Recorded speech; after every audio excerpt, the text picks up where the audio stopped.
କିଏ ଡାକିବ ତାଙ୍କ ମାଲିକ କିଏ? ତାଙ୍କ ମାଲିକଟା କିଏ? ବବି ଦାସ ଡାକି ବବି ଦାସ ତାଙ୍କ ମାଲିକ ସେ କୀର୍ତ୍ତି ଦାସ ବୋଲି ଯୋଉ କହନ୍ତି। କୀର୍ତ୍ତି ଦାସ ମାନଙ୍କୁ ନେଇ କଣ ଦଳ ବଢାଯାଏ? ସାମ୍ବାଦିକ ମାନଙ୍କୁ ଏତିକି ମାତ୍ର ମନେ ସାର୍ ବିଜୁ ଲିଗାସି ଯଦି ଆଗକୁ ବଢେ ଆପଣ ଯୋଡି ହେବେ? ବିଜୁ ଲିଗାସି ବିଜୁ ବାବୁ କଣ ମୁଁ ବା ବିଜୁ ତାଙ୍କ ସହିତ ଲଢିଥିଲି। ଲଢିଲା ପରେ ଆମର କଣ ହେଇଥିଲା ଜାଣିଛ କି ନାଇଁ? ପରବର୍ତ୍ତୀ ସମୟରେ ବିଜୁ ଜନତା ଦଳରେ ଯୋଗ ମଧ୍ୟ ଦେଇଥିଲା। କିଛି ତୁମେ ଜାଣିନଥିବେ ନୂଆ ସାମ୍ବାଦିକ। ଯୋଉଦିନ ବିଜୁ ପଟ୍ଟନାୟକ ମୁଖ୍ୟମନ୍ତ୍ରୀ ଥିଲେ ମୁଁ ବିଜେପି ଦଳ ତରଫରୁ ତାଙ୍କ ସହିତ ଭୁବନେଶ୍ୱରରୁ ଲଢେଇ କରୁଥିଲି। ସେ ଯୋଉଦିନ ଜିତିଲେ ସେଇଦିନ ମତେ କହିଲେ ତୁ କାଲି ଆ ମୋ ସହିତ ରାତ୍ରି ଭୋଜନ କରିବୁ। କେତେ ଜଣ ରାଜନେତାଙ୍କର ଏଭଳି ଖୋଲା ହୃଦୟ ଅଛି ମତେ କହିଦେଲ ଟିକେ କଣ? ଆଜିକାଲି ରାଜନୈତିକ ନେତାମାନେ ସବୁ ଦଳ ଦେଉଛନ୍ତି ସାର୍। ରାଜନୈତିକ ଦଳମାନେ ତାଙ୍କ ସ୍ୱାଭିମାନକୁ ବିକି ଦେଉଛନ୍ତି। ଗୋଟେ ଜାଗାରେ ହାରିଲେ ପୁଣି ଆଉ ଗୋଟେ ଦଳ ଦେଉଛନ୍ତି। ସେଥିରେ ତ ମୁଁ ସବୁଠୁ ବଡ ଦୋଷୀ।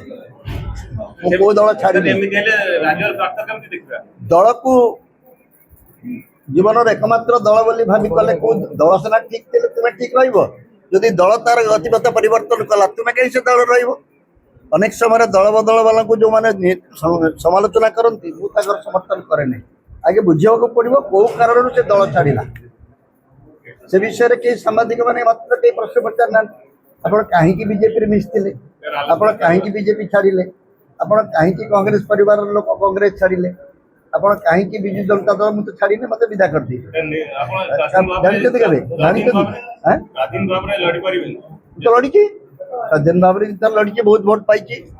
ବିଜୁ ଜନତା ଦଳ ବିଦା କରିଦେଇଛନ୍ତି କିଏ କିଏ ଡାକିବ ମତେ? ମୁଁ ତ ଜାଣିନି ବିଜୁ ଜନତା ଦଳ କୋଉଟା। କିଏ ଡାକିବ ତାଙ୍କ ମାଲିକ କିଏ? ତାଙ୍କ ମାଲିକଟା କିଏ? ବବି ଦାସ ଡାକି ବବି ଦାସ ତାଙ୍କ ମାଲିକ ସେ କୀର୍ତ୍ତି ଦାସ ବୋଲି ଯୋଉ କହନ୍ତି।